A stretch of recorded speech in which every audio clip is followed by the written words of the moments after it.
My name is Maya Callahan. I'm 31 years old, and on Thanksgiving Day, my parents sat 22 members of our extended family around a table I had helped decorate, served food I had helped order, inside a building whose insurance my name was still on, and used the middle of dessert to announce that my brother Derek would be taking over the family business entirely, and that I would be receiving nothing. Not a piece of paper, not a title, not a conversation beforehand. My mother didn't shout. She smiled while she said it, which was somehow worse.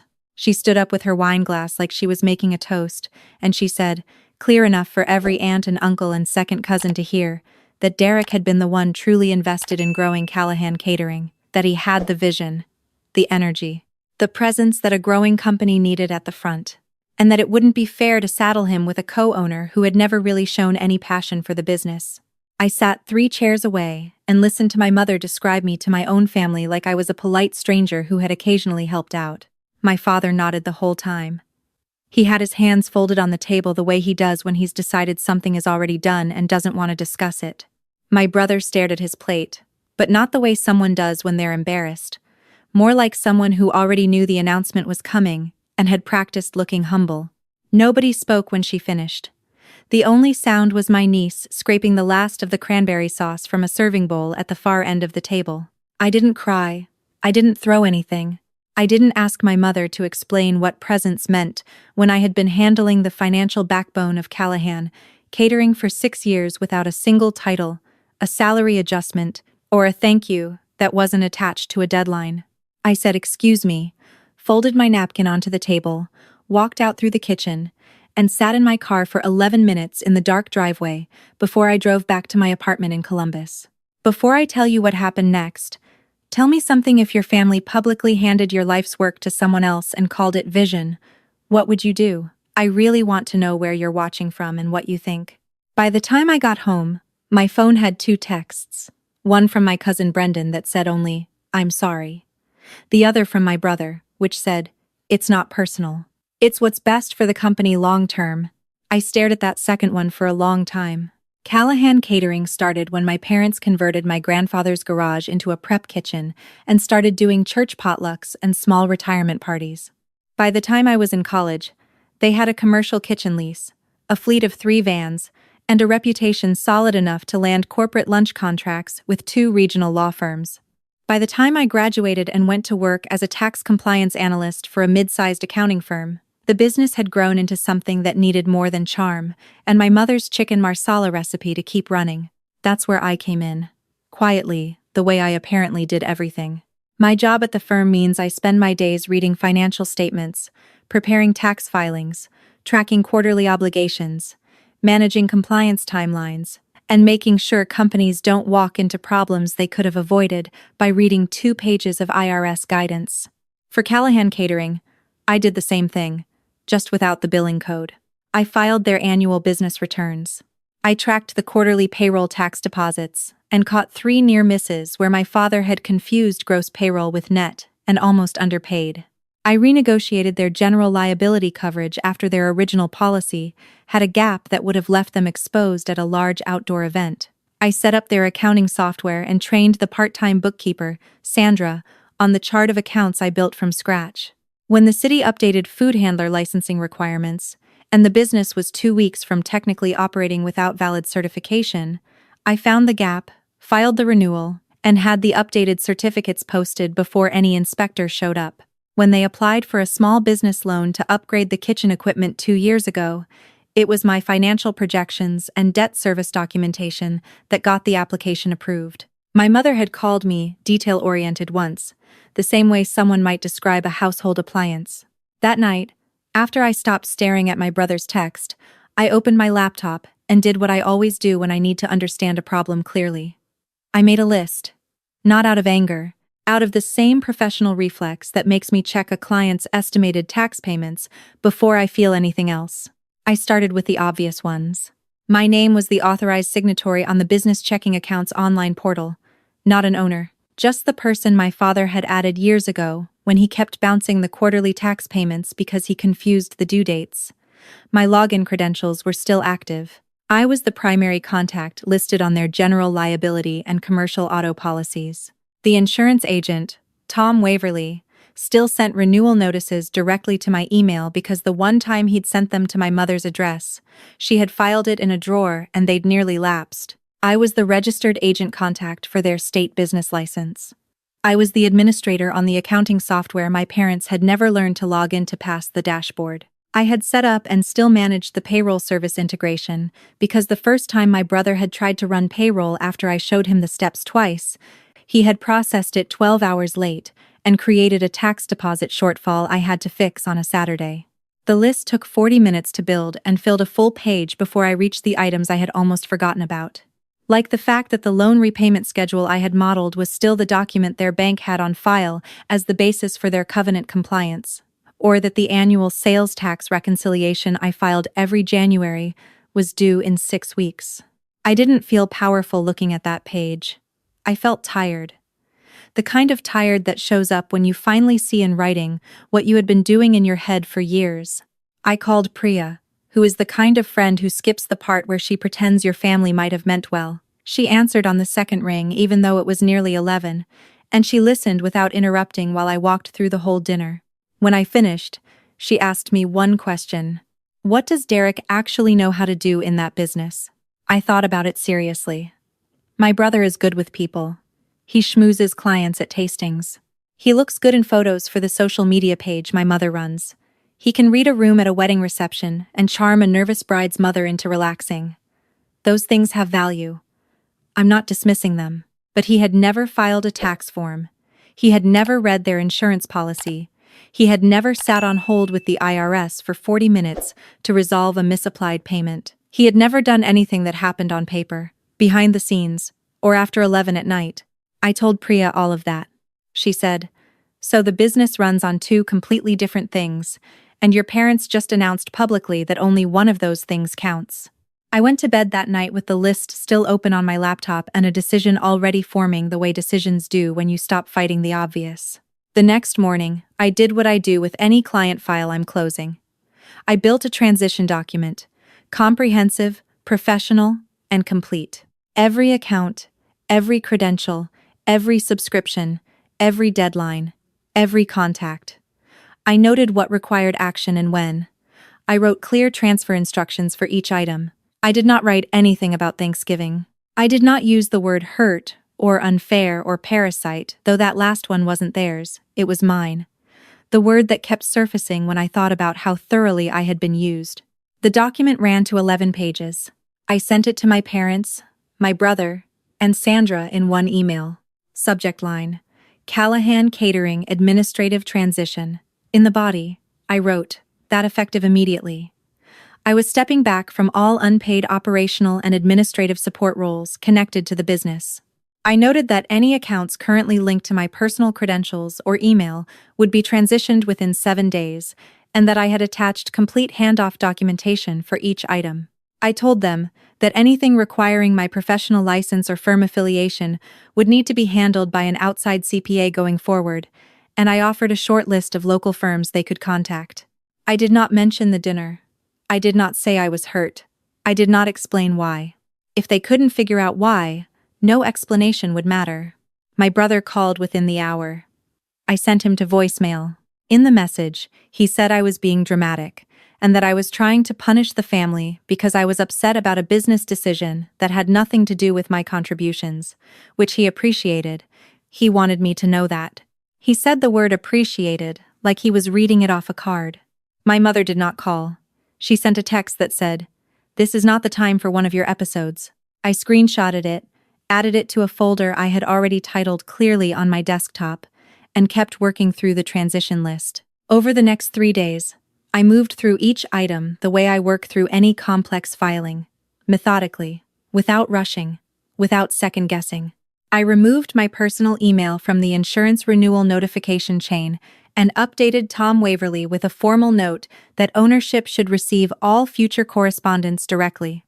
I transferred administrator access on the accounting software to Sandra after walking her through the key processes in a 30-minute call.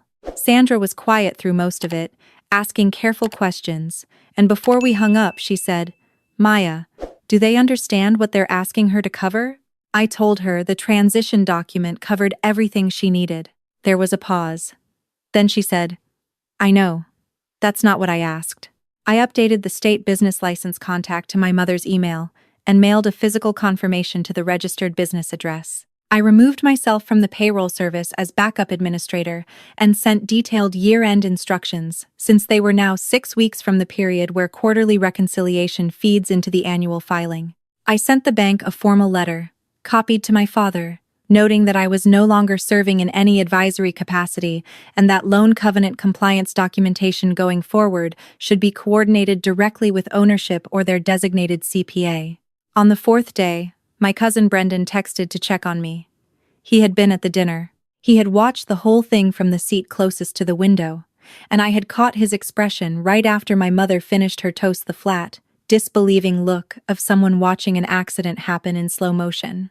He said, Aunt Carol is telling everyone you had a meltdown and stormed out because you've always been jealous of Derek. I thanked him and went back to my list. On the 6th day, my Aunt Patrice called from Cincinnati. She's my mother's older sister, and she has never once in my memory said anything to soften a truth. She told me she had heard 2 versions of Thanksgiving by now, and that she wanted to know mine.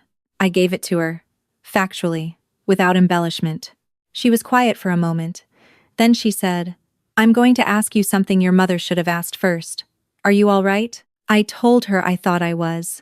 She said, Your mother is going around saying you barely helped with anything and that you're retaliating because you wanted more money. I want you to know I don't believe that. I thanked her and hung up and added current narrative to my folder. The 7th day was a Friday. The first call came at 8:17 in the morning from Sandra, who almost never contacted me outside of scheduled check-ins. She said, without any small talk, Maya, the payroll service flagged an authorization issue on this week's direct deposit run. It says, the secondary administrator credentials were used last night to attempt a verification step, and the system rejected it because the access level was changed. I told her that was correct. The access level had been changed as part of the transition I had sent in writing. She said, Your mother is saying the software is glitching. I was standing in my kitchen with my coffee and I looked out at the parking lot for a moment before I answered. It isn't glitching, I said. There was a silence on Sandra's end that meant she understood exactly what that sentence meant. She asked where the payroll authorization documentation was, and I told her it was on page 3 of the transition packet, section 2. About 15 minutes later, my mother called. I let it ring.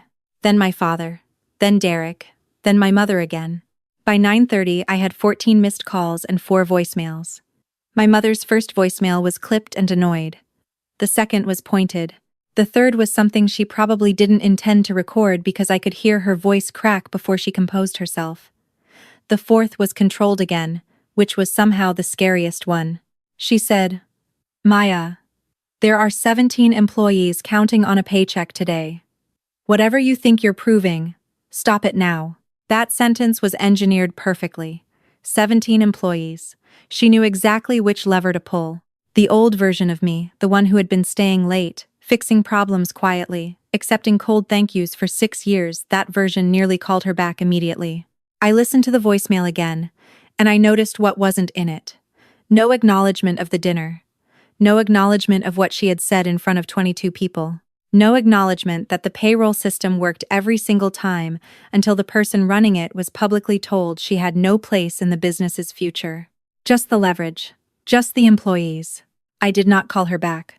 I did something more useful. I texted Sandra directly with the exact steps needed to complete payroll authorization through ownership credentials, including the help documentation link and the phone number for the payroll services business support line. I told her the process was straightforward and that everything she needed was in the transition packet.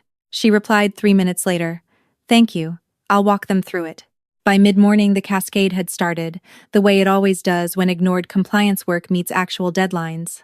The business's sales tax filing was due in 5 weeks, and the reconciliation data I usually pulled and formatted was sitting raw and uncategorized in the accounting software because no one else knew which accounts mapped to which revenue categories or how to run the consolidated report Sandra needed to file. The general liability policy renewal was coming up in 3 weeks, and Tom Waverly had already sent a reminder to my now-removed email address, which had bounced back to him undelivered.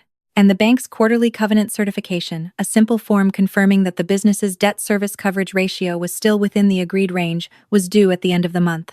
My father had never submitted one without me running the numbers first. None of this was a crisis I created. It was a structure that had always been there, functioning quietly, that was now visible for the first time because I had walked out from under it. Deadlines do that. They don't care about family dynamics. They just arrive. Derek called from an unknown number that afternoon.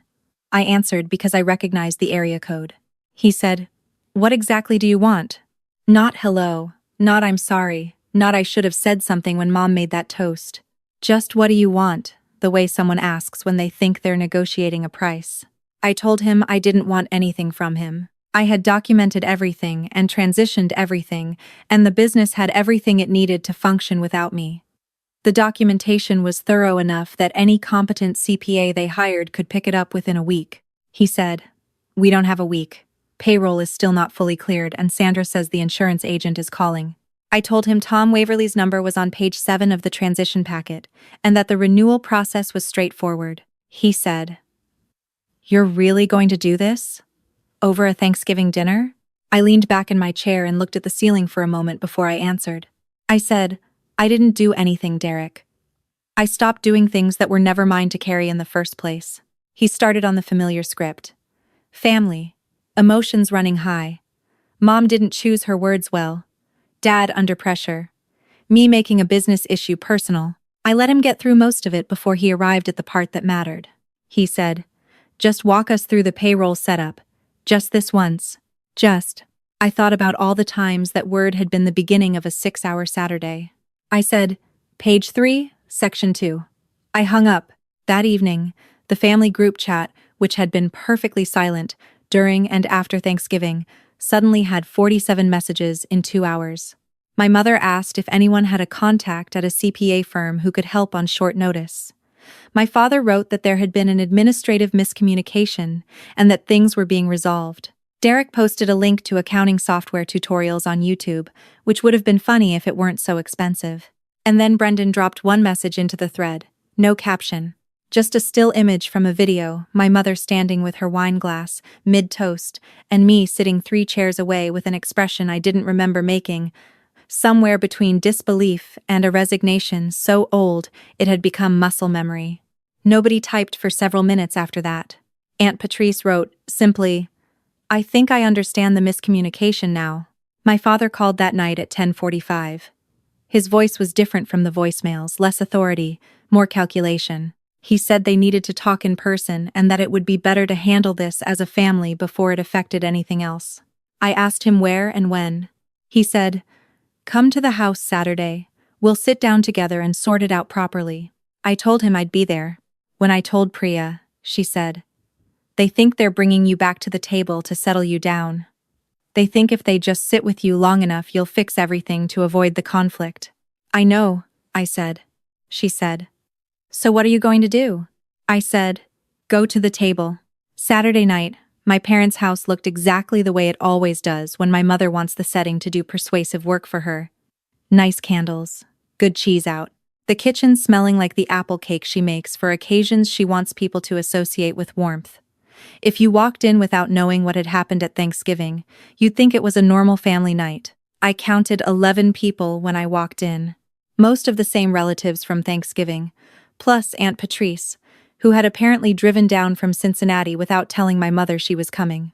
My cousin Brendan was there too, sitting near the back of the living room with the careful stillness of someone waiting to see what happens.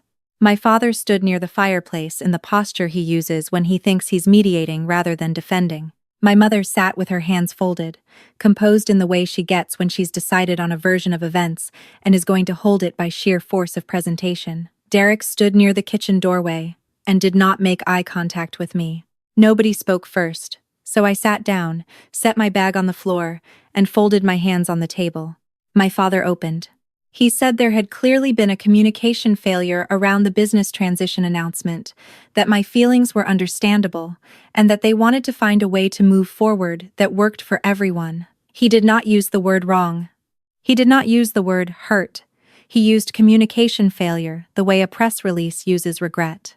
My mother added that she had not intended to suggest I hadn't contributed. She said she had simply been trying to emphasize Derek's leadership role in the company's next chapter. I waited until she finished. Then I reached into my bag and took out the packet I had printed before I left my apartment. I set a copy in front of my father, one in front of my mother, one in front of Derek, and slid the remaining copies down the table until everyone in the room had one.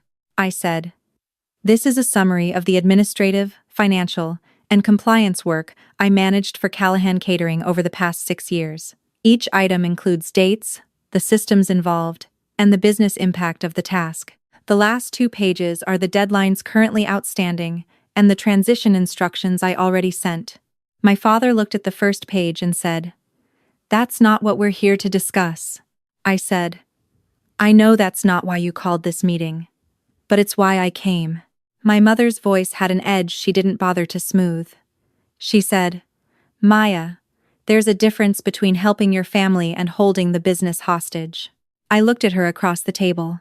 I said, "I agree. So let's talk about the difference between being part of a family business and being its unpaid infrastructure, while someone else gets credited for its success in front of 22 people." Nobody moved. I opened my packet to page 4 and read the items aloud. Not angrily. The way I read findings to a client when the numbers need to be heard out loud to land. 6 years of annual federal and state business tax returns, prepared and filed at no cost to the business. The 3 payroll tax deposit corrections, including dates, amounts, and the penalties avoided. The insurance gap I had identified and closed before the Riverside corporate holiday party 2 years ago, when a coverage issue would have left them exposed to a claim that could have ended the company. The loan application documentation I had assembled, including the financial projections the bank had cited specifically in their approval letter. The payroll system I had built, trained Sandra on, and kept running without a single missed deposit date until last week. When I finished, I put down the packet. My mother said, "That's helping your family. That's what you do for people you love." I said, "Then why did you tell 22 people I had never shown passion for the business?" She opened her mouth, closed it, then tried a different entry point. She said, "Because Derek is the one out there every day talking to clients, building relationships." I said, "I know what Derek does. I'm not here to argue about Derek's value. I'm here because you told our family that the person who kept your books compliant, your payroll running, and your insurance in force for 6 years had never contributed anything meaningful. And I want that corrected. In this room. Tonight. In front of the same people who heard it the first time." Derek's voice was tight when he cut in. He said, "Nobody said you contributed nothing." I slid the packet to the end closest to him and pointed to page 6. The section with the payroll authorization steps he had attempted and failed twice before Sandra called me. He stopped talking. Aunt Patrice spoke up from the far end of the table. She said, "Carol, I've been listening for 20 minutes and I want to ask you something direct. Did Maya contribute to this business in the ways she's described?" My mother's expression shifted through 3 things in quick succession before it settled on something that looked like the face of someone who had been outmaneuvered and knew it but hadn't decided how to respond. Brendan reached for his phone. He didn't say anything. He just turned up the volume on the video he had taken at Thanksgiving, my mother's voice filling the room, clear and carrying. "Derek has the vision, the energy, the presence, and then the pause, and then. It wouldn't be fair to saddle him with a co-owner who never showed any real passion for the business." My mother said, "Turn that off." Nobody did. Uncle Roy, who had been quiet the entire evening, set down his copy of the packet and looked at my parents. He said, "You can't stand up in front of family and say your daughter never contributed and then be surprised when she stops contributing," Aunt Patrice said, "especially when she's been doing the work that keeps the whole thing legally operational." My mother looked around the table and found, I think for the first time that night, that the room was not arranged the way she had expected it to be. My father pivoted. He said, "Whatever happened at Thanksgiving, the business still needs to function. There are employees, there are clients, there are bookings. If Maya has concerns about her role, we can address them. But right now, there are things that need to happen before the end of the month and," I said, "page 9. He stopped. I said, Everything outstanding is listed on page 9 with due dates and instructions. The sales tax reconciliation walkthrough is there. The covenant certification calculation is there. Tom Waverly's renewal contact is on page 7. Sandra has access to everything she needs in the accounting software. Nothing on that list requires me. It requires ownership to engage with it. My mother stood up. Not the composed version this time. Her voice was thinner when she said, "You came here to humiliate us in front of everyone." I looked at her and said the truest thing I'd said all night. I said, "I came here because you humiliated me in front of everyone first, and because the only thing I wanted was for the people who were there to hear the correction that should have come before the dinner was even cleared." The room was very quiet. My father said, "What do you want from us, Maya?" That question told me more than the whole evening had. He was still thinking in terms of negotiation, still trying to identify my price so he could decide if it was cheaper to pay it or wait me out. I said, "I want you to say what's true, not to me, to this room." My father looked at his hands. My mother looked at the window. Aunt Patrice said, "Carol." My mother breathed in through her nose. She said, without looking at me, "Maya has handled significant financial and administrative work for this business." Aunt Patrice said, "And the other part?" My mother's jaw tightened. The silence went long enough that Brendan shifted in his chair. Then she said, "And I should not have described her contributions the way I did at Thanksgiving." It wasn't an apology.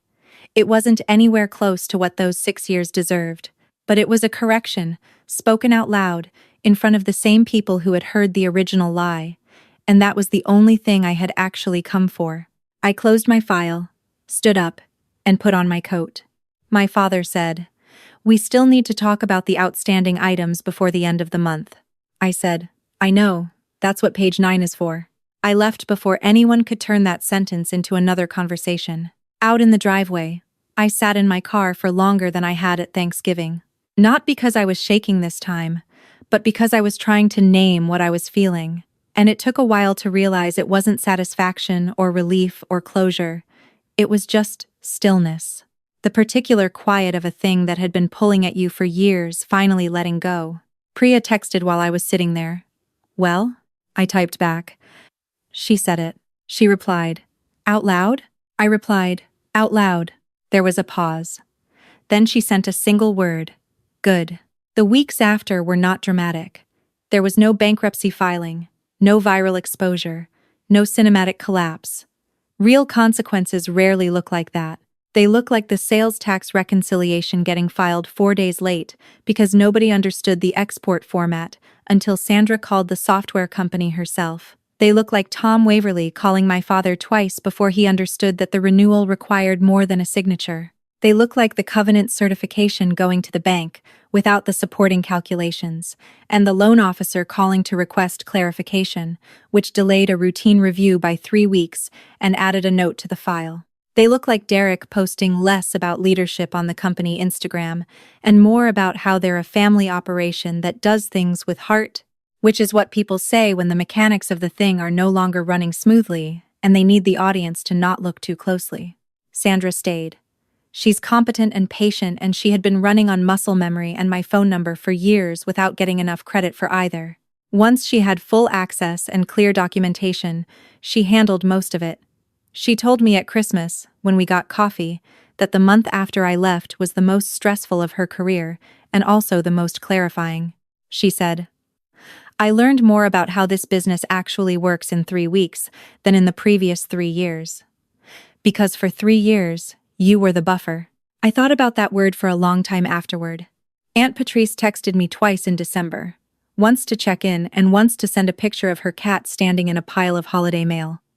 Brendan sent memes. I was grateful for both. My mother and I have not spoken since the Saturday meeting. Not out of malice on my end, or at least I don't think so, but because neither of us has found a language for what comes next that doesn't require pretending the previous 6 years were different than they were. That kind of translation takes time, and I'm not rushing it. My father sent me a message in January. It said, "I've been doing some thinking about how we divided things up around here. I'm not sure I paid close enough attention to what was actually happening. I don't know if that's something we can fix, but I wanted to say it." I read it several times. I didn't respond right away. Not because I was punishing him, but because maybe felt like something I needed to sit with before I decided what it deserved. What I know is this: I didn't ruin Callahan Catering. I didn't take anything that wasn't mine. I didn't send a single email. I wouldn't be comfortable reading back out loud. I returned everything I had been carrying under my own name and stepped out of the space where my family had spent years treating competence as a resource they were entitled to and visibility as a problem I kept causing. My mother stood up at Thanksgiving and told our family that I had never shown passion for the business. She said it in front of 22 people with the confidence of someone who had never once considered that the systems keeping the business safe were running on my time, my license, my professional judgment, and the quiet labor of someone who had learned early that being useful was the only version of belonging on offer. She picked the wrong daughter to dismiss in public. She picked the one who knew where every number lived, what every deadline meant, and exactly how long a business can run on charm before the paperwork catches up to it. She told me to sit down and be grateful. So I stood up and returned everything she had assumed was hers to keep. I didn't burn anything down. I just stopped holding the water back. And sometimes, that is enough. Thank you for being here for this. Stories like this one matter because they remind us that invisible labor is still labor, and that the people who are told they don't contribute are often the ones holding everything together from a place where no one thinks to look. Real love doesn't keep score, but it also doesn't use the people it claims to cherish as free labor and call it family duty. If this story made you feel something, you already know why. Take care of yourself. And if someone in your life is carrying more than they're being credited for, tell them you see it. That alone can change everything.